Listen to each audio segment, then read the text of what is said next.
And I'm very excited about, everything that we've been cutting in here. And I think our audience is just going to devour it.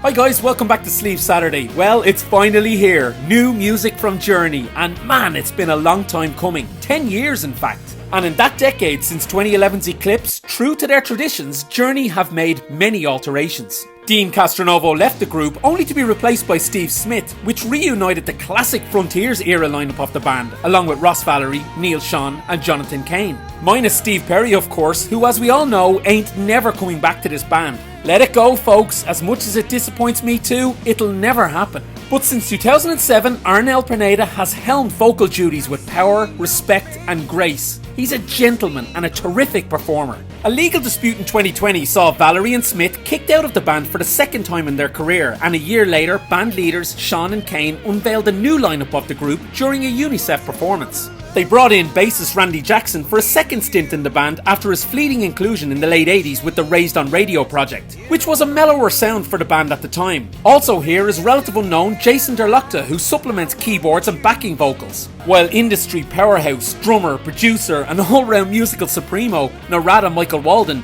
takes his place at the back on sticks. So with all that said, today, the 24th of June 2021, they have finally released their new single, The Way We Used to Be. You know, what an interesting title to choose, because I've just rattled off for you all the changes the band have made, and that's just in the last 10 years. Never mind all the subsequent changes since their formation in 1973. After infighting and legal disputes, they finally have a fresh new cast, and they titled their new single, The Way We Used to Be, which for me looks back, not forward. It's a strange choice. Look, all this doesn't really matter in the long run, because what really counts is the music, and man, the way this opens, I'm delighted to say, is iconic Journey. Piano keys kick us off, and then we're interrupted by Cain's glorious lead guitar and Narada's percussion. Then Arnel bursts into life with a few wails. This is all in the first 10 seconds. Pineda's ability to sound like Perry is incredible, but he has his own thing going on too. For me, this isn't ripping off Steve's cadence, this is just how Journey sound, and has been since 1977.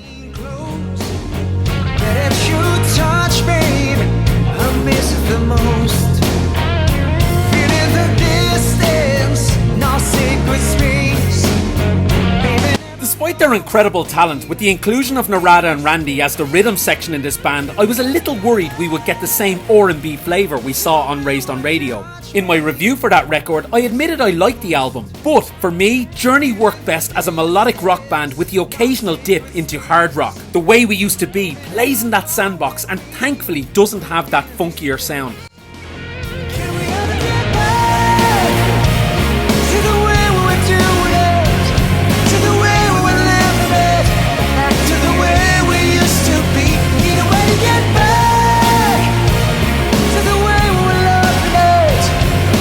It's unfortunate that hardcore Steve Perry fans most likely won't give this a fair shot, because this sounds like classic Journey for me. Updated, yes, but still sonically has that Escape and Frontiers vibe. There's something here for all Journey fans. The chorus is soaring and 100% one for raising a beer in the air to at a live gig. The only qualm I have is that I've listened to a lot of Jason Derlachta singing, and he has a great voice. But the harmonies here are light and Arnel does most of the heavy lifting. It's only a small gripe, and I'm sure we'll hear much more of Jason's voice when they get out on tour, which will give Arnel a break. Generally, I'm not a fan of cartoon music videos, but I'm assuming because of the lockdowns this was the best option for them. The animation is quite quirky and it's entertaining and different for Journey, to be fair. Look, this ain't the Perry era. Journey have released 59 singles in their long career, and this is far from the worst of them. We all, including myself, need to take off the rose-tinted glasses, because this song beats a few of the Steve Perry releases sonically. The production is excellent, and it's a testament to them considering this new iteration of the band were barely even in the same room for the last year and a half.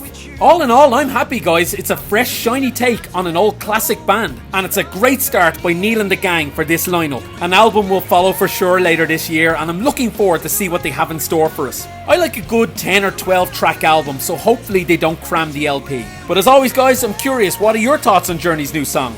Let me know in the comments, and don't forget to like and subscribe to the channel if you enjoyed the video. I'll see you next time.